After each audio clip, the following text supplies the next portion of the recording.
ครึ่งกำลังย่างไปสถานีที่เดียวนัดกันไว้8 โมงเช้าบ้านไก่แหนเลยต้องออกเช้านี้โอเคเดี๋ยวไปเล่าสิค่ะที่อยู่บ้านไม่ใช่รับคุณสั่นเจอแบบเป้แล้วฮัลโหลไหนเป้วันนี้มาในรอบ10 ปีอะในรอบ10 ปีโดยมันแล้วได้กลับมาอีกแล้วมีผ่านมันตอนอยู่มัธยมต้นเนาะแอบมาอีกคนนึงกระเท่าแล้ว10 ปีหลังจากนั้นวันนี้มาก็ไผ่วันนี้มาก็ไผ่แดงวันนี้หว่ามากับอีก3 คนอันนี้ก็คือสกีเนาะสกีมูกันนะมูเองซึ่งว่ามูจากทานคนนี้ก็คือยูกิโกะ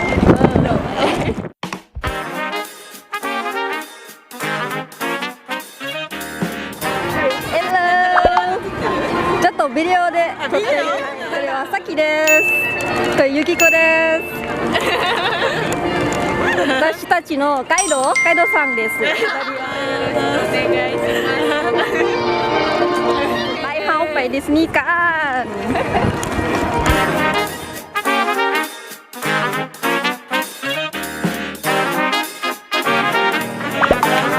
ที่ไหนเป้ห้องรู้สึกเข้ามาแล้วแบบจะถ่ายยุดถ่ายพวกจุดเลยよろしくお願いします今日はガイドさん2人とペはどこにペはどこあそいた来ましたคนหลาย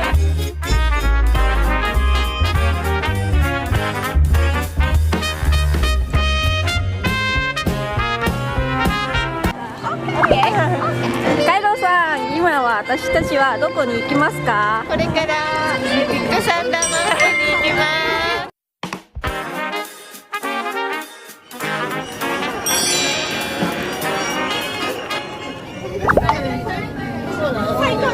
เรียนแถวอยู่เขาบอกว่าเขาถามประมาณ1 ชั่วโมง30 นาที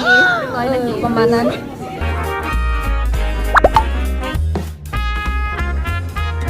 ถามมา1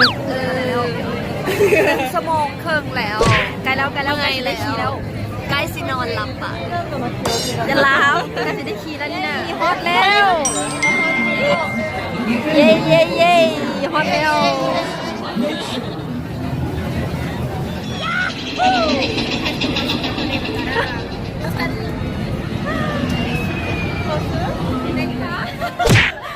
さっき終わったのは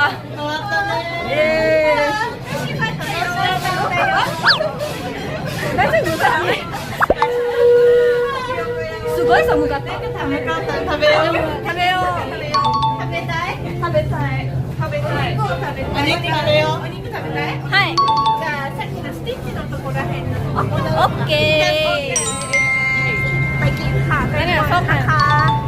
ไปกินอะไรกันค่ะเมื่อกี้นะโคตรมวนเลยมวนแหงนะเนาะมวนแหงได้เสียวใส่ดีมวนแล้วก็ความหนาวปะทะหน้าเป็นอย่างที่แบบความหนาวปะทะแบบตอนนี้นะแบบขันเอาผ้ามาฟันสินะโมซึกเพราะมันซาอันนั้นก็คืออีกอันนึงที่เขาซิไปลินเนาะ Splash Mountain อันนั้นก็หนาวคือกันจ้าตอนนี้มากด Fast Pass อยู่เคยได้ขับเป็นโดยมันแล้วคือ I wanna eat this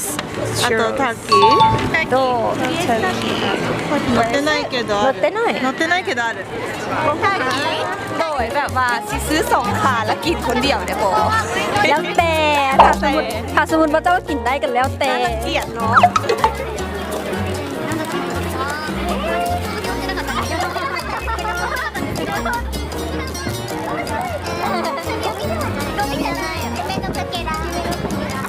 何をしましたさっき何を拾ってるんですかって聞いたら夢の時計を拾っていますอยู่ดิสนีย์แลนด์นี่นะคนที่เขาเก็บที่เนี่ยนะเขาจะบอกว่าเขาจะไม่ได้เก็บที่เนี่ยเขาจะเก็บเอาเศษความฝันโอ้นี่เขาใหม่ดีลองมาถามมึงเด้อผู้ใดมาพี่เราลองมาถามมึง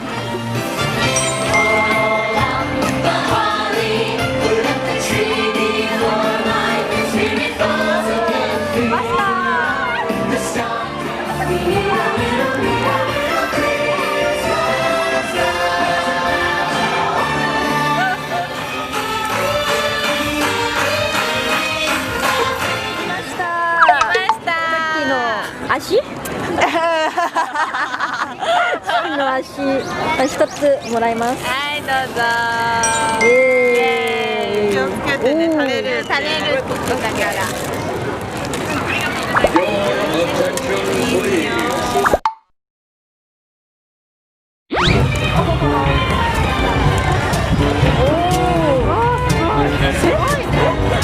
นี่คือแบบอันน่ะมันเป็นเอ้ยว่าได้ไหนต้องมานี่จริงๆคนจะใส่แบบนี้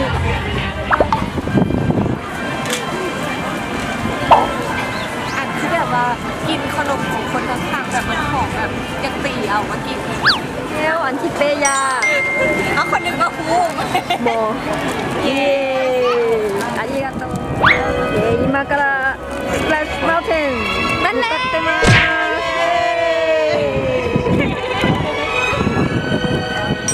着きましたเย้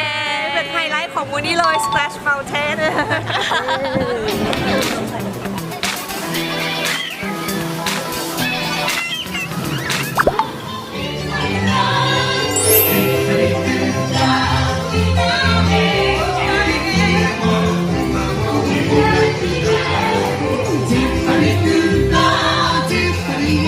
เป็นยังไงขับมองเมื่อกี้นี่เป็นมาบังคับ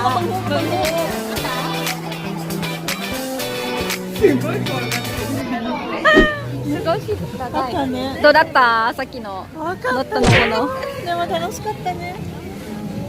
เปียกเขาเปียก เปียกจ้าแต่ว่ากระมวลดี เคเค ก็ไม่ได้แต่ยัน แมน แต่ยันหนึ่ง 待ってますねなんか私たちはなんかいいところいいところだよすごいいいところถ้าอีกประมาณ15นาทีเดี๋ยวผลิตมาก็เลยลงไปใส่ถ้าเป็นผลิต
いいねいいね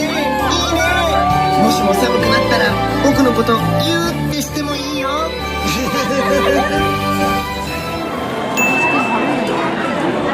เป้มาเรียนแถวกินซาแม่มาเรียนแถวกินซา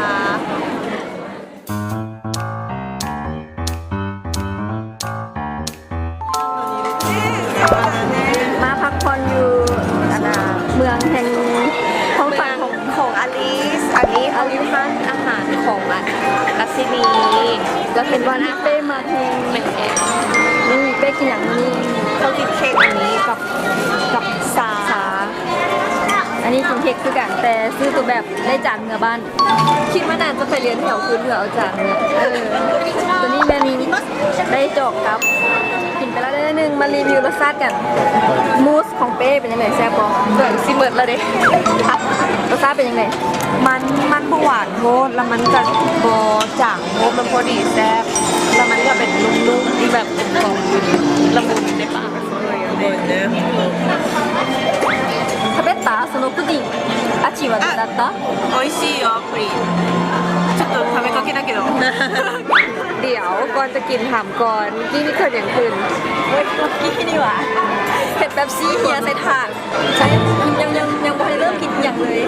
เฮียไปเลยใส่เค้กใส่เอียงแล้วก็เริ่มพนักงานมาว่าเมียนให้ซื้อแต่สุดท้ายมาก็ต้องเปลี่ยนให้ก็ต้องเปลี่ยนให้ทางโคราชเอาให้ใหม่ขึ้นก็ให้ใหม่แบบโอ้เป็นสวิตที่โคตรมีความเขาพอใจหลายเนาะโอเ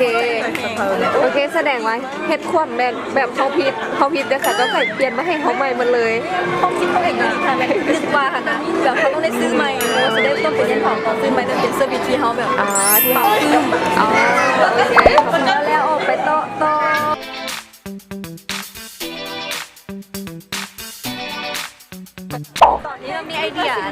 บิสเนสนึงขึ้นมาธุรกิจก็คือแบบมาเลาะหลายละเมื่อยเนาะก็เลยอยากเปิดร้านนวดอยู่ในดิสนีย์แลนด์แฮกเตอร์ใดตัวใดตัวหนึ่งค่ะนะมาเป็นนักนวดแบบนวดแต่บาร์ที่ก็ได้ก็ต้องได้อนาให้ดิสนีย์เฮ็ดหนังที่ว่าตัวละครเอกเป็นนวดเป็นคนนวดขึ้นมาเขาจึงสามารถจะเฮ็ดทีมตัวนั้นได้ไปรอต่อเขาโอ้ยยุโกะอามาเตมัสเนี่ยว้า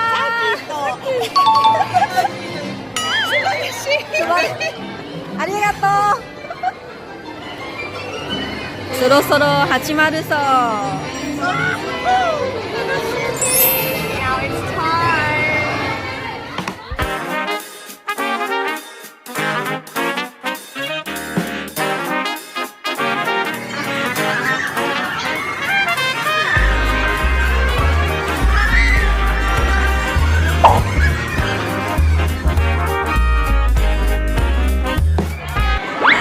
ในที่สุดก็ได้กินแล้ว โดยสาวปีหน้ามันที่ดูมันเป็นแนวใดคือว่าได้ยินข่าวว่าคัดกินแต่สาวเจ้าพาเป้พาคัดกินด้วยตอนทำมิตรมื้อเช้ากับแบบไปหากันไปซื้อไก่ที่อันเนาะอันนั้นไปซื้อขาไก่อีหลีว่ายุเป็นอย่างมันคือดื้อแล้วที่อันเคยกินมันกับประมาณ750-800โดยแต่ว่ามื้อเช้านี่ซื้อมันราคา500 เยนก็เลยแบบอ่ะขาไก่งวมันก็ถูกแค่แค่เขาพาไปซื้อพิษอันไก่ละลาแต่บ่มีงวง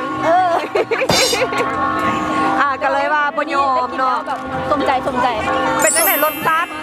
มันแบบคล้ายๆคือโรสชิคเก้นค่ะนะแบบมีกินไม่ลมควันนิดนึงโอเคแล้วมีมืดแล้วเต้จ๋าเป็นจังไดมื้อนี้อุ้ยอิ่มเด้อกินเบิดมืออีหลีกินเบิดมือแล้วแบบถึงสปอยหลายแต่รู้สึกคือว่าเป็นหนี้บุญคุณกับเจ้าได้ไหม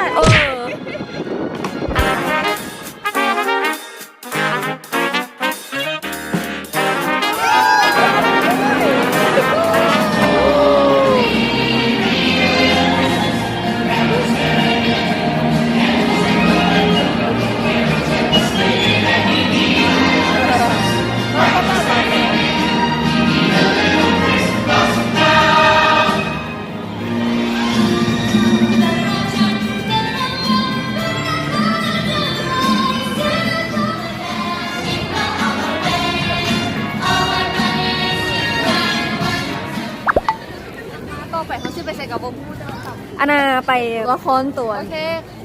อันนา Toy Story โอเคหลังจากซื้อน้ำแล้วเขากลับมานั่งตั้งที่ต่บัสไลเยียเนาะแต่มาเมื่อกี้นี่พักกันเราซื้อพินเนาะเขามาซื้ออย่างบัสไลเตอร์วะสันเดย์อันนี้มันแถวเขาถ่ายอยู่เป็นแถวที่มีแฟชพาร์คแต่คนแถวต่อแถวยังแบบยาวเลยจ้าขนาดว่าเราได้เข้าไว้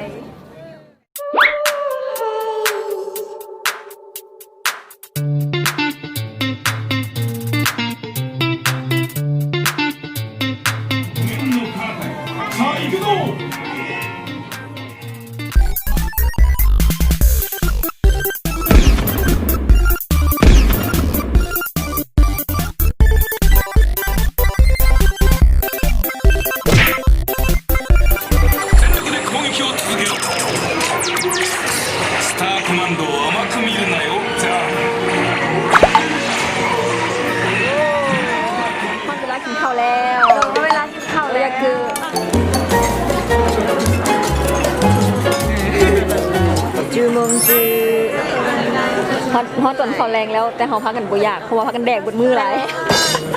กินไก่เหมือนไปส่งข่าวบักใหญ่เลยแล้วก็กินยิบย่อยๆไปบักละลายกินอันนี้เชโรสไปส่งแพ็คเนาะส่งทอนเหมือนไปแล้ว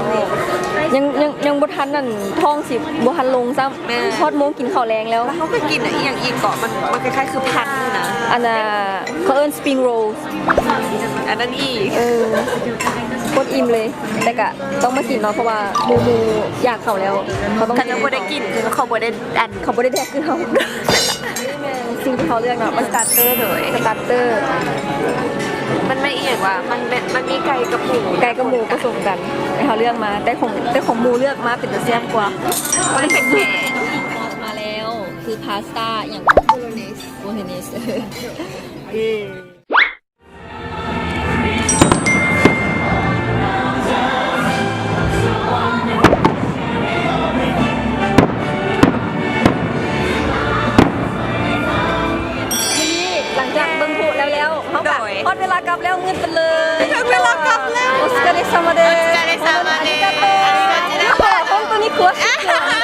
ど